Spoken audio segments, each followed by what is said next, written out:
Board came, we have to go to Mitrovica. Mitrovica, much the same way. You know, it was no different from Yarek. I didn't see any difference, you know. And the last camp we came to, from there we went to Kruševo. That was in the Bačka, I remember that, way up on the Hungarian border. To me it seemed, maybe because it was summertime when we moved there, when we got moved there. But there it seemed like it was more open. There were the gardens in the back. Of course, everything was gone. You know,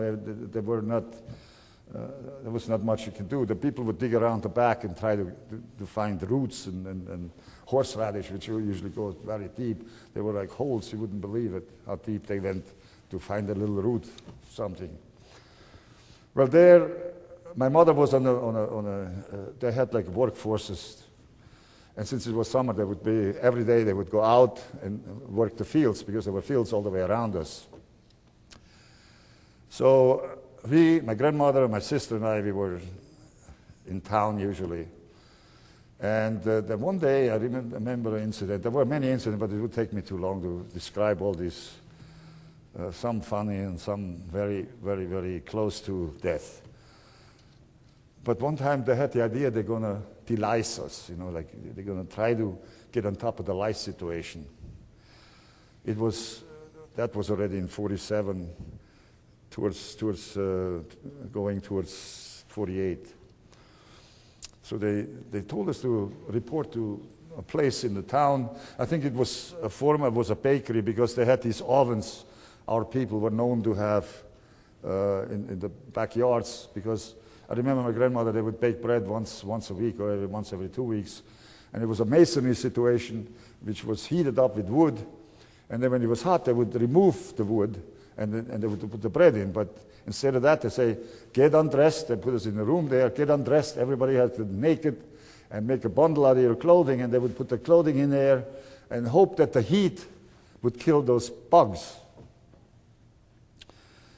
Well, I was a young guy. Imagine I was among all my grandmother, my mother, all these women naked and the old guys. And there were a couple of young guys. You know, we got an eyeful, and I thought about this for weeks. You know, but anyway, that's what they did. And they said, step in the next room and take a shower. There was a room. They put us in another room. We looked up. There were shower heads all over, because we had lice in our hair too, on our head, I should say. Well, in there, the water didn't come for, you know, they would close the door, and it was like 10 minutes, nothing happening. Oh my, you know, one woman says, I don't think they want to, I says, they took our clothing and now they want to kill us. That set off another, you know, crying, praying. Praying, I tell you, because our people were very religious, so the prayer was always something that either they prayed for help or they prayed because something went okay.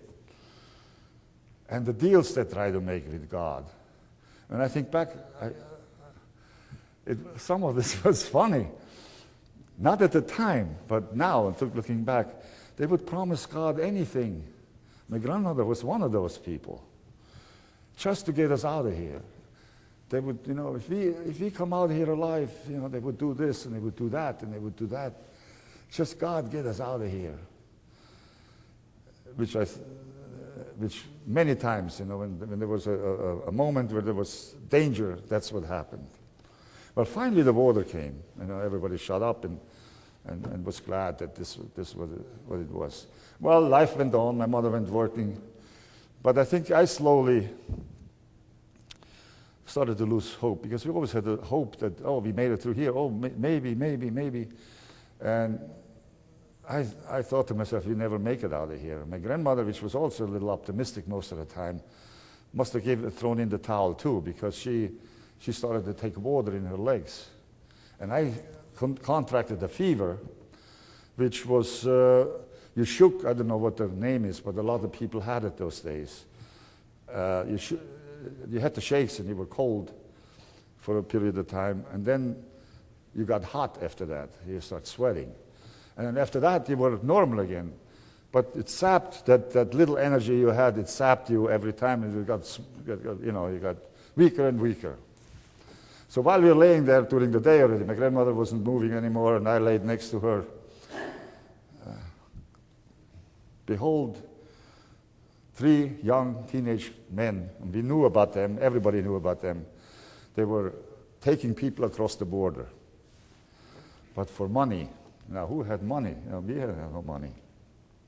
Because Gara, whoever is familiar or whoever was there, is on the other side of the border, and it's not far. When you look at the map, as the bird flies, it's really not a big distance. We were close to the border. Gara was close from Hungary, and we were.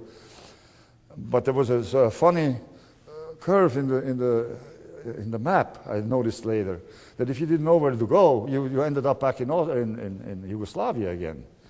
So you needed somebody who knew where to go. Well, they came one day and looked at us and started shaking their head and says, "We would have good news for you, because you have an aunt over in Gara, a teaching nun that was my grandmother's sister, my great aunt.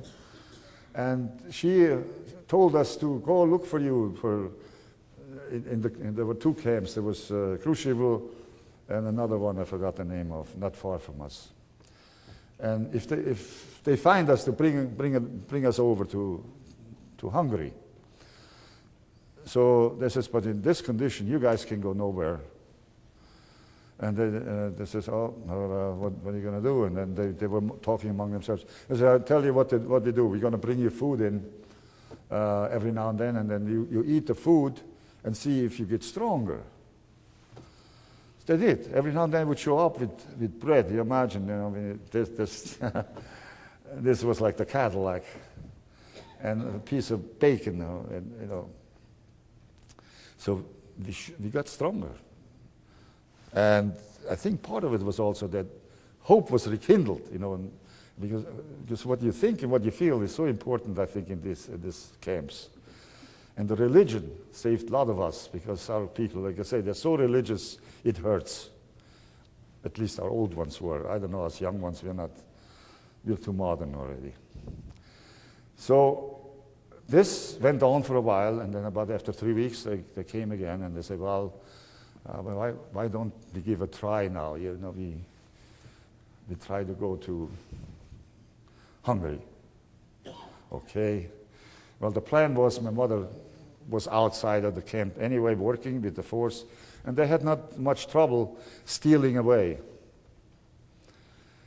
And we were supposed to, there was sort of a stripe, like a no man's land, where they cut the stuff down so the guards could see that you didn't, because the fields were coming very close to the camp, cornfields, hemp fields, potato fields, and we were supposed to kind of sneak through there, because the guards sometimes would talk to each other, and people would go there and collect twigs and stuff for fire, to make a fire. And they tolerated that as long as you didn't go over the middle of this stripe, this no man's land. You went over the middle and they seen you, they would say, "Stoi, stop, go back." And they had the gun, so we tailed back real quick. Well, after several attempts, we made it. And but my mother came, was tired, slept a while. We were supposed to run into the cornfields for as steep as possible, so they don't follow us, because they didn't want to go too far in either, because they never knew quite what was in the cornfields. They tried to catch you before you were too far in. So my mother finally came, but she was so tired she fell asleep. And the 3 leaders says they're going to whistle once, and then 10 minutes later, if you're not there where they whistled, because at that cornfield, they're going to leave without us, because the guards heard the whistle also. And it took them maybe 15, 20 minutes to get there. So this happened, and my mother waking up and going in the wrong direction, we ended up in the camp again, near the camp. And when we heard the whistle, they had a second whistle, which told us they leave right after that. So we had to steal back. Well, we stole back. Finally, we gave it another attempt, and on the other end of town.